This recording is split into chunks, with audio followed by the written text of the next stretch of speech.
Bonjour les astronomes, c'est Joris, le chercheur du cosmos, et aujourd'hui on se retrouve pour une nouvelle vidéo qui va parler essentiellement d'un sujet aujourd'hui que l'on connaît tous, qui est notre satellite naturel, la Lune.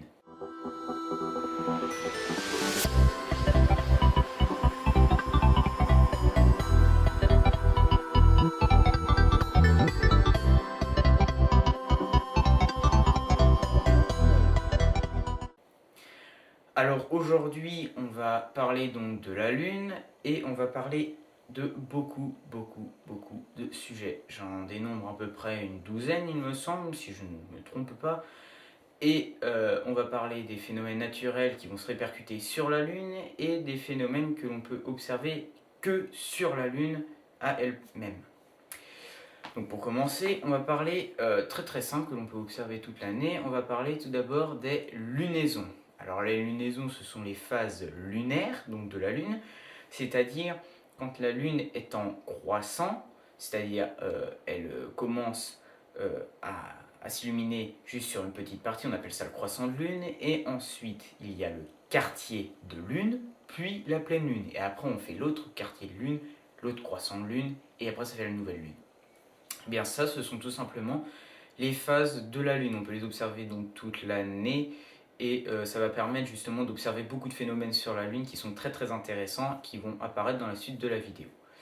Donc ensuite, on va parler d'un autre sujet qui sont les librations. Donc c'est un balancement de la Lune, c'est-à-dire sur son axe nord-sud, est-ouest. C'est-à-dire qu'on va voir la Lune différemment. Alors, je m'explique. Quand la Lune tourne autour de la Terre, et ben, elle ne tourne pas comme on le voit, la Lune qui est là, puis elle tourne comme ça autour. La Terre, elle peut être penchée et la Lune peut tourner autour comme ça. Ah oui, parce que sinon ce serait trop facile. Donc les images, comment on dit, les images d'artistes, ça représente en vrai, mais après c'est qu'il y a l'orientation de l'axe de rotation de la Terre qui n'est pas exactement mis pareil, mais c'est pour faciliter la compréhension. Donc on peut observer ce mouvement de libration, donc comme j'avais dit c'est un mouvement du nord, sud, est, ouest. Alors en fait ça va permettre de voir quand la Lune est par exemple plus basse, un peu plus basse que la Terre, ou un peu plus haute. Et ben en fait ça va permettre soit de voir par exemple une partie un peu plus en dessous de la Lune, ce qui est très intéressant parce qu'on va pouvoir voir des cratères qui sont géniaux. Pareil pour le dessus, quand elle est un peu plus basse, donc c'est bien le dessus, et quand elle est plus haute, c'est le dessous. On voit aussi des cratères, donc en fait on voit un tout petit peu plus loin. Et quand c'est sur le côté, on arrive aussi à voir un petit peu grignoter de la phase de la Lune arrière qu'on ne peut pas voir parce que la Lune, je le rappelle, monte toujours la même face à la Terre. Ensuite, on va parler d'un autre sujet. Alors, après la lunaison, les librations, on va parler là de quelque chose qui est pas rare à voir, mais qui est très intéressant à voir. Et je pense que vous l'avez déjà vu. Si vous ne l'avez pas vu, c'est super intéressant à voir. Ça s'appelle la lumière cendrée. Alors, la lumière cendrée, c'est quoi? La lumière cendrée, c'est tout simplement un reflet d'un reflet. Alors, dit comme ça, c'est pas facile du tout de comprendre. Mais en fait, je vais m'expliquer quand vous avez le soleil qui éclaire une partie de la Terre. C'est au niveau du coucher du soleil, on va dire. Et tout simplement, les rayons du soleil qui vont frapper la Terre. Il se peut que des fois il y ait des nuages. Quand il y a les nuages, quelques nuages, eh bien les rayons en fait ne vont pas forcément traverser les nuages. Ils vont s'arrêter et en fait les nuages vont faire comme un miroir, ils vont refléter. Et en fait ces reflets, il se peut que des fois ils partent en direction de la Lune. Et quand ça part en direction de la Lune, en fait la Lune va reprendre les rayonnements du Soleil. Donc en gros ça va permettre de voir la partie qui n'est pas éclairée de la Lune. Alors vous allez me dire, oui, on va la voir, ça veut dire que ça fait une pleine lune? Non. En fait, vous allez par exemple avoir un croissant de lune, on reprend les phases lunaires, un petit croissant de lune, tout simple, basique, et en fait à côté vous allez avoir en sombre, on va dire, ouais, en sombre, mais avec, comme si vous aviez un filtre noir dessus avec un niveau d'opacité. Donc en fait vous voyez un tout petit peu.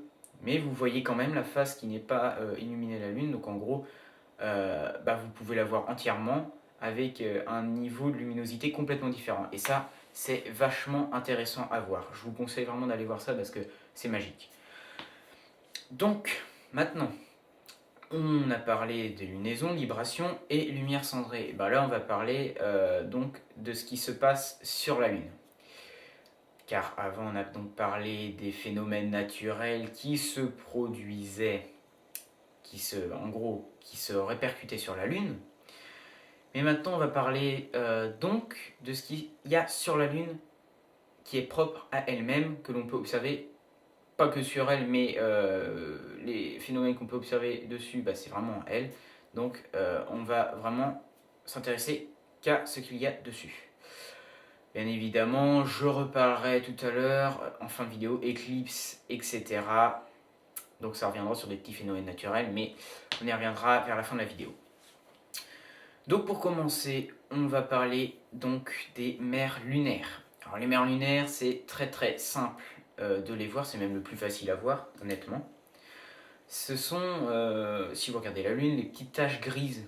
Vous voyez, il y a des petites taches grises parfois. Eh bien, les petites taches grises, ce sont des mers lunaires. Alors, les mers lunaires, vous allez me dire, ah, c'est quoi, quelle composition, etc. Alors, c'est tout simplement comme des coulées de lave. Ce sont de la basalte séchée. C'est de la lave qui a séché lors de collisions ou de collisions d'astéroïdes, la formation de la Lune, etc. La croûte lunaire a été par exemple des fois percée. Il y a eu des remontées de lave comme dans un volcan. Et en fait, la basalte, elle a séché. Et en fait, ces basaltes sèches, ça fait une couleur grisâtre qui va en fait former ce qu'on appelle des mers lunaires. Alors, on en dénombre 7, il me semble, 7. Je ne peux pas vous dire les noms, je ne me rappelle plus, mais c'est très très bien à voir. Vous les verrez facilement, logiquement, à l'œil nu, vous pouvez les voir. Aux jumelles, c'est super. Au télescope, c'est encore mieux. Donc, logiquement, vous devez les voir tout le temps, c'est super simple. Surtout qu'elles sont en plein milieu de la Lune, il y en a en plein milieu, il y en a sur les côtés, donc on peut les voir tout le temps, toute l'année, c'est parfait. Alors, au niveau de la taille, par contre, ça va aller de 500 à 2500 km de diamètre. Donc c'est pour ça qu'elles sont gigantesques et vous pouvez les voir très facilement. Donc ça, logiquement, vous n'aurez aucun souci pour les voir, ça je peux vous rassurer. Ensuite, après les mers lunaires, on peut observer des cratères.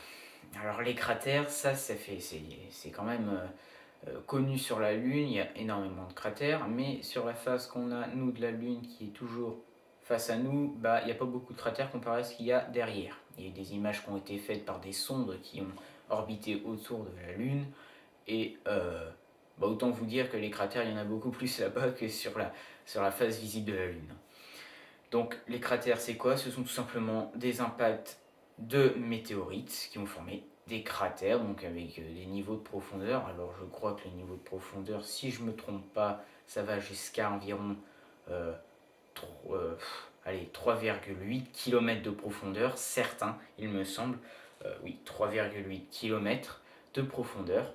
Et après au niveau de la taille, ça varie selon la météorite qui est tombée, le cratère. Et puis ça s'est formé au fur et à mesure des années, etc. De la formation de la Lune. Donc c'est très intéressant de les voir. On peut les voir aussi avec les librations et les lunaisons de la Lune. Alors ça, justement, c'est bien de reparler. Parce que grâce aux librations et aux lunaisons de la Lune, vous allez pouvoir voir les cratères qui se dessinent au-dessus, en dessous et sur les côtés. Et même sur la Lune, parce que quand ça va être par exemple au premier quartier, on va pouvoir voir certains cratères qui vont être en plein milieu, qui vont être une partie coupée dans l'ombre, etc. On va pouvoir voir la profondeur, ça va faire une perspective, donc on va pouvoir voir à peu près la profondeur des cratères. Et ça, pour vous dire, c'est super parce que le fait que des fois on ne pourrait pas voir certains cratères, on pourrait dire ah oui c'est petit, mais en fait la profondeur avec l'ombre, la perspective, etc. Ça nous fait remonter une image qui est quand même assez profonde d'un cratère. Et c'est plutôt bien d'en voir. Alors après, on va parler tout simplement des traînées rayonnantes de la Lune. Alors là, vous allez me dire, qu'est-ce que c'est que ça encore? Oui, les traînées rayonnantes de la Lune, en fait, c'est aussi un cratère. Alors, je m'explique, un cratère.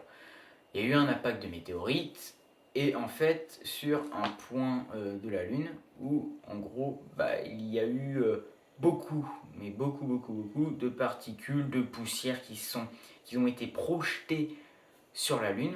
Et en fait, ça fait des traînées de poussière. On appelle donc les traînées rayonnantes de la Lune, car elles ont une couleur assez claire, qui sont radiales et qui en fait, vous allez les voir facilement quand vous regardez certains cratères. Alors pas tous, hein, parce qu'il y en a pas énormément honnêtement. Il y en a, je sais que si vous regardez au niveau du nord de la Lune, juste à côté de certains cratères, vous pourrez voir une des traînées rayonnantes. C'est super avec le cratère, donc elles remontent au niveau du cratère et vous pouvez les suivre. Elles sont de couleur claire. C'est très facile à voir, c'est même spectaculaire aussi à voir. Hein. C'est tout simplement des particules qui ont été projetées à je ne sais combien de milliers de kilomètres.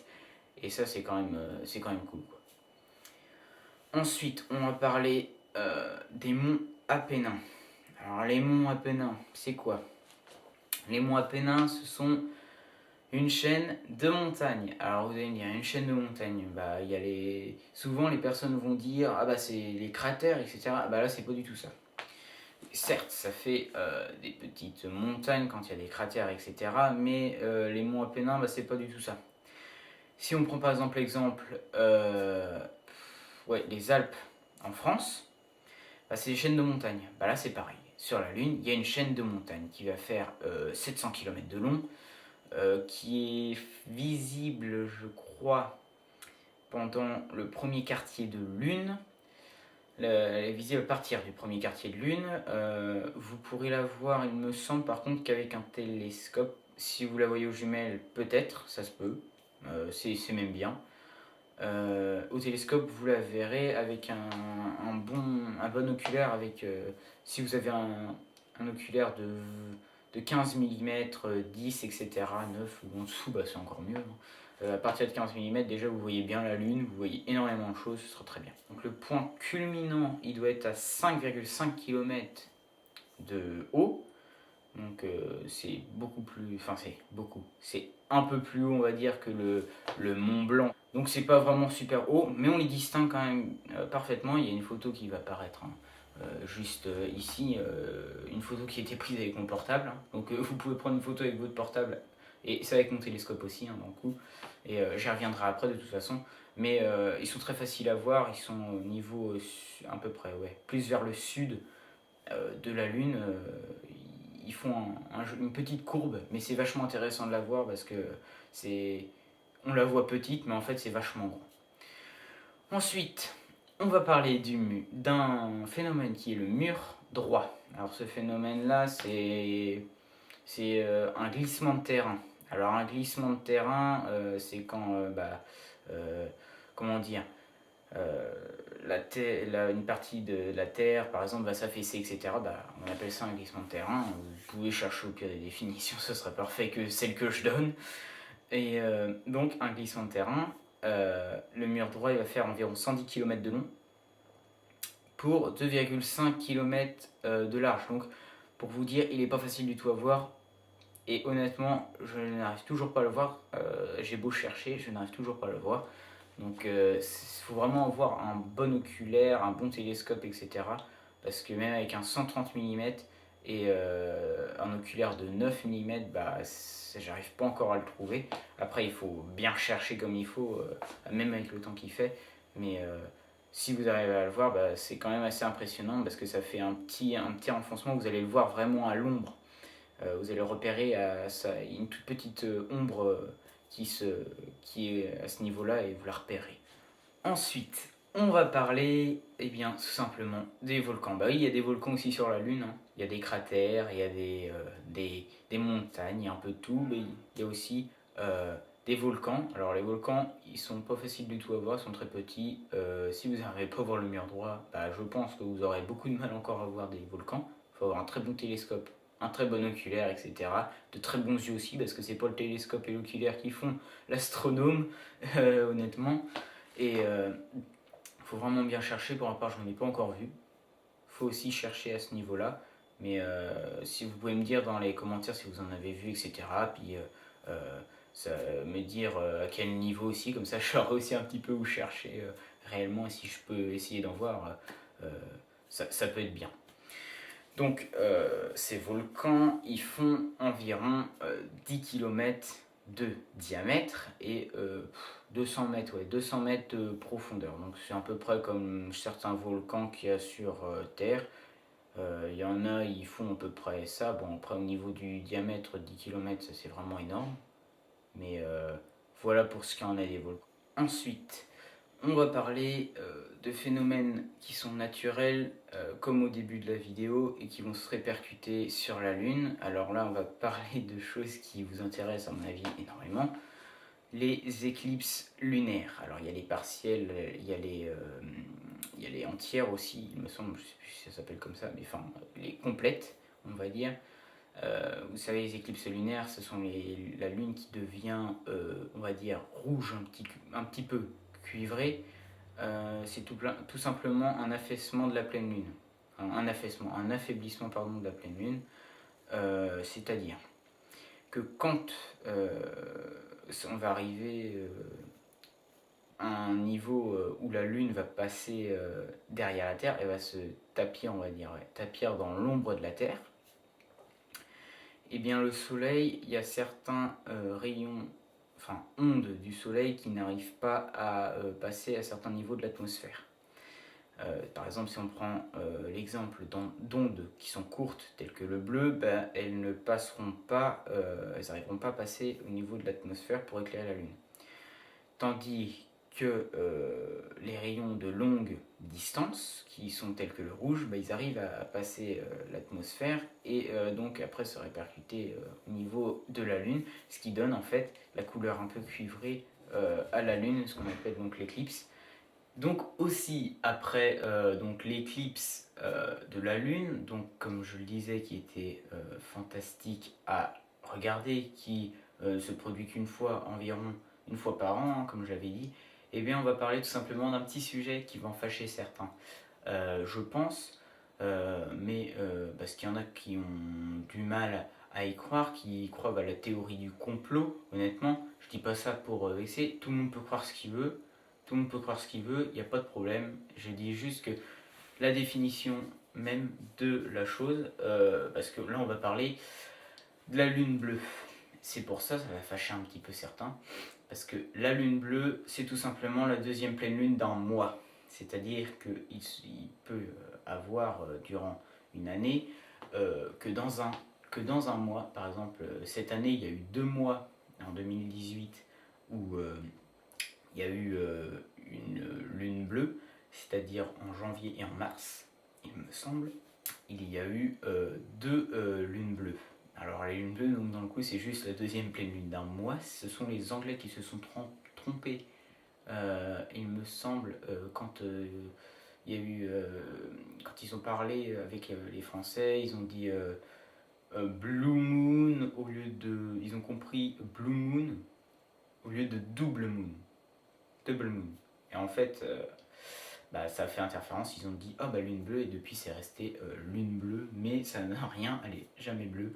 Donc si vous voyez jamais un photomontage avec une lune bleue, bah, c'est pas vrai du tout.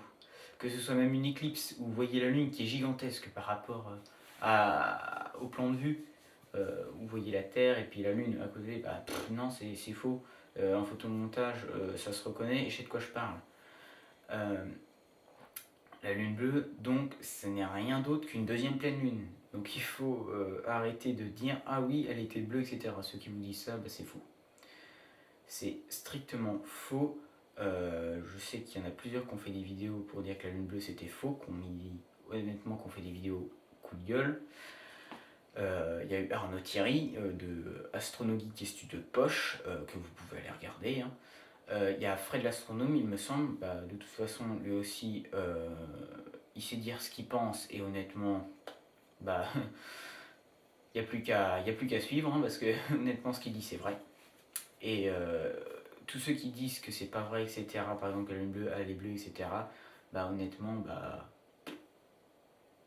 qu'on sorte un jour ensemble, regarder la lune, un jour de lune bleue, et qu'on voit si elle est vraiment bleue. Parce que c'est vraiment un sujet qui fasse. Puis les journalistes, certains journalistes, certains, je dis bien, peuvent des fois dire des trucs pour rédiger leur article, mais Bon, on va pas s'en prendre à ça, ça sert strictement à rien.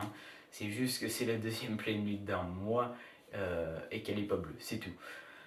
Et donc là, on va parler, pour finir, de la super lune. Alors la super lune, c'est tout simplement la pleine lune qui est juste grosse, un peu plus grosse de 10%. Donc on la voit pas du tout, la différence à l'œil nu. Donc ça sert vraiment à rien de dire ah oui j'ai vu la super lune, etc. Tu peux le dire, mais bon, tu vois pas vraiment la différence quand tu regardes. Donc voilà en ce qui concerne ce qu'on peut observer sur la lune. Et pour finir, je voudrais dire que si vous prenez des photos de la lune, alors si vous avez une photo, si vous voulez prendre des photos un jour où il y a une fine couche de brume, hein, qui est presque infime mais qui est là, ben, ne prenez pas de photos, ça sert à rien, l'image sera floue. Logiquement, il y a une photo qui est ici d'une pleine lune avec une image floue. Il y avait une fine couche de brume dessus et voilà ce que ça donne comparé à des photos qui sont beaucoup plus nettes. Donc la vidéo touche à sa fin, j'espère que vous l'aurez apprécié, donc vous pouvez partager, liker la vidéo, vous pouvez mettre un commentaire pour me dire s'il y a des choses, etc., des questions à me poser, il n'y a aucun problème, etc. Si vous voulez que je fasse une vidéo sur un sujet, par exemple, je sais pas moi, des nébuleuses, le soleil, je sais pas, énormément de choses, à quelle vitesse, enfin les satellites de Jupiter, je sais pas, parce qu'en ce moment on peut voir Jupiter, enfin bref, si vous voulez que je reste dans le système planétaire ou je parte dans le ciel profond, vous pouvez me le dire en commentaire, il n'y a aucun problème. Vous pouvez vous abonner aussi à la chaîne pour ne pas louper les prochaines vidéos qui sortiront. Et moi, je vous dis que c'était Joris, le chercheur du cosmos, et je vous dis aux prochaines recherches.